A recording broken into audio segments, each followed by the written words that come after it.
Subscribe now and press the bell icon. Never miss an update. Important rules of probability. Probability का range 0 और 1 के बीच में होता है। मीन्स मिनिमम वैल्यू प्रोबेबिलिटी का 0 होगा और मैक्सिमम वैल्यू 1 होगा। दूसरा रूल क्या कहता है? रूल नंबर 2 कहता है कि सैम्पल स्पेस जान रहे हैं, टोटल पॉसिबिलिटीज़, टोटल इवेंट्स को सैम्पल स्पेस बोलते हैं। तो अगर सैम्पल स्पेस को एस से डिनोट करें तो पी ऑफ एस होगा 1। ठीक है, मतलब हुआ sum of all the probabilities for all possible events equal to 1। Rule number 3, किसी भी इवेंट अगर ए हो तो उसका कंप्लीमेंट, और प्रोबेबिलिटी पी हो तो उसका कंप्लीमेंट होगा 1 minus P. Rule number 4 addition rule बोलते हैं, जिसमें हम लोग ए यूनियन बी निकालते हैं। पी ऑफ ए यूनियन बराबर होता है P of A plus P of B minus P of A intersection B. अगर म्यूचुअल एक्सक्लूसिव होगा तो P of A intersection B 0 हो जाएगा। अगर म्यूचुअल एक्सक्लूसिव नहीं होगा तो P of A union B बराबर होगा P of A plus P of B minus P of A intersection B. Rule number 5 multiplication rule, जो कि इंटरसेक्शन से रिलेटेड है। Probability of A intersection B, जिसमें 3-4 कंडीशन हम लोग देखेंगे डिपेंडेंट इंडिपेंडेंट के केसेस में क्या होता है। तो ये सब फार्मूला है, इसको एक बार समराइज कर लीजिए। पहले भी हम लोग डिस्कस किया है इस फार्मूलाज के बारे में, इसको आप लोग नोट कर ले और आगे आने वाले क्वेश्चन में इसका इस्तेमाल हम लोग करेंगे। रूल नंबर 6 है कंडीशनल प्रोबेबिलिटी, सेम है रूल नंबर 5 का ही से एक्सप्रेस्ड हुआ है, derived हुआ है। Thank you. The probability that a number selected at random between 100 and 999 both inclusive will not contain the digit 7 is option A is 16/25, option B is 9/10 पे power 3, option C is 27/75, option D is 18/25। इसको आप लोग solve करिए। Question कह रहा है कि 100 से लेकर के 999 नंबर के बीच में एक नंबर सेलेक्ट करेंगे हम लोग, तो उसकी क्या पॉसिबिलिटी है कि उसमें 7 डिजिट ना हो। कहने का मतलब 7 उसमें नहीं हो।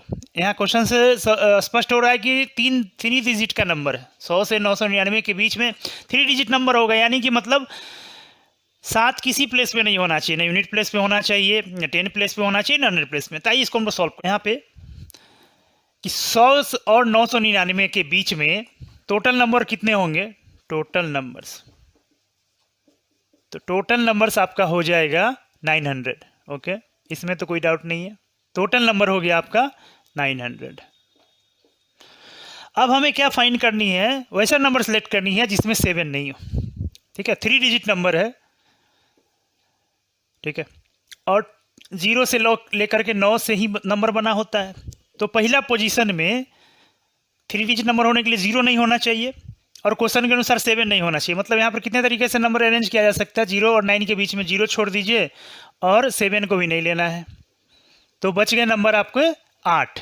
मतलब पहला पोजीशन में फर्स्ट यूनिट 100 पोजीशन में तरह से नंबर से अरेंज किया जा सकता है 8। क्यों? क्योंकि 0 और 9 के बीच में आप यहाँ पे 0 नहीं ले सकते हैं, क्योंकि यहाँ पे तो क्वेश्चन में दिया हुआ है कि 100 और 999 के बीच में अगर यहाँ आप 0 ले लीजिएगा तो 3 डिजिट नंबर फॉर्म ही नहीं होगा, तो 0 नहीं होना चाहिए इस पोजीशन के लिए। ठीक है, और क्वेश्चन के अनुसार 7 नहीं होना चाहिए, मतलब 8 डिजिट में से कोई डिजिट हो सकता है। दूसरे पोजीशन में क्या है? 0 अलाउ, 0 तो हो सकता है, 7 नहीं होना चाहिए। मतलब टोटल नंबर यहाँ पे कितने हैं डिजिट? 10 में से 7 को नहीं लेना है, तो यहाँ पे हो जाएगा 9। और थर्ड पोजीशन में भी आप 0 ले सकते हैं, यूनिट पोजीशन पे भी आप 0 ले सकते हैं। पोजीशन नंबर 3 पे यहाँ पे भी हो जाएगा 9। तो टोटल नंबर ऑफ,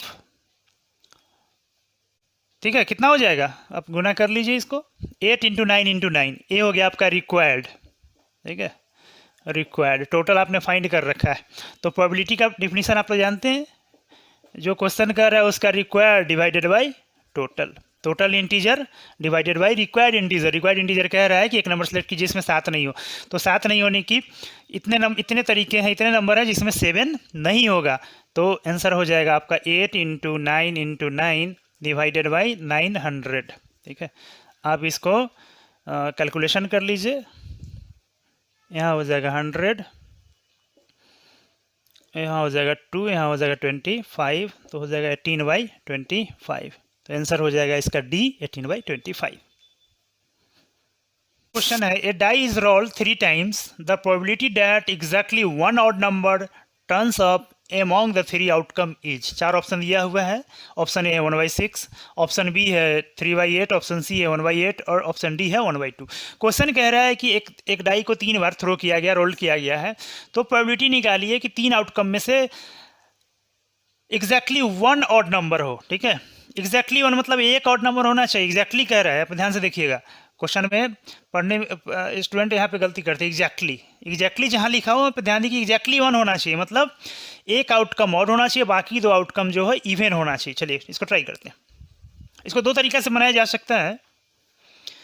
एक तो आप इसको बाइनोमियल डिस्ट्रीब्यूशन से भी बना सकते हैं और जनरल तरीका से भी बना सकते हैं। डाई को 3 टाइम्स रोल्ड किया गया है, तो टोटल आउटकम कितना हो जाएगा? 6/3। इसमें तो कोई कन्फ्यूजन नहीं है। ठीक है, अब रिक्वायर्ड आउटकम कह रहा है कि एग्जैक्टली 1, 3 आउटपुट में एग्जैक्टली 1 ऑड। तो मान लीजिए पहला आउटकम ऑड है तो बाकी इवन है, 2 आउटकम इवन है। ऐसा भी हो सकता है, या ऐसा हो सकता है कि पहला इवन है हो, दूसरा ऑड हो, तीसरा आउटकम इवन हो, या ऐसा हो सकता है कि फर्स्ट 2 इवन हो और तीसरा आउटकम ऑड हो सकता है। यही हो सकता है। अब जानते हैं कि डाइस में कितने ऑड नंबर होते हैं? 3। डाइस में आप जानते हैं इस तरह से लिखा होता है, फर्स्ट पे 1 2 3 4 5 6, जिसमें 3, 1 3 और 5 3 ऑड नंबर है, 2 4 6 और इवन नंबर है। हम पहला आउटकम ऑड हो तो कितने हो सकता है? 3।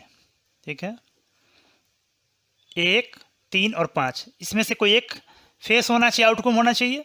पहला पोजीशन, पहली बार पहला आउटकम ऑड आने के लिए। इवन नंबर कितने हैं? 3 में से कोई हो सकता है, और बाकी 2 आउटकम इवन हो, तो इतने तरीके से हो सकता है।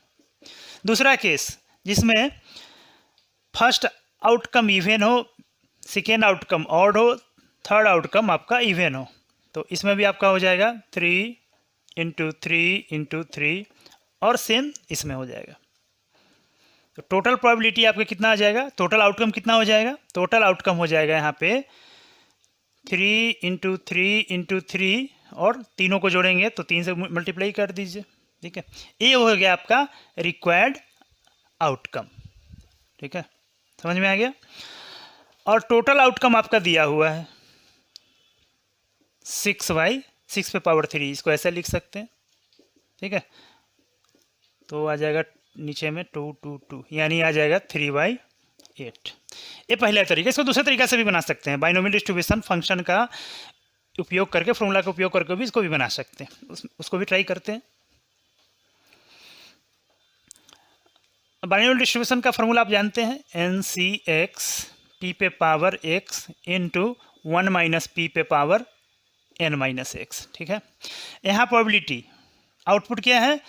एग्जैक्टली 1 ऑड नंबर आने की प्रोबेबिलिटी आप जानते ही हैं। p यहाँ पे क्या हो जाएगा?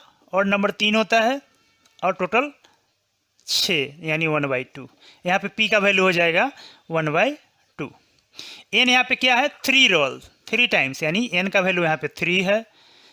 cx क्या है? 1। ठीक है, p हो गया 1/2 पे पावर 1 इंटू 1 - 1/2 पे पावर 3 - 1। इसको सॉल्व करेंगे तो आ जाएगा 3c1 हो जाएगा आपका फैक्टोरियल 3 डिवाइडेड बाई फैक्टोरियल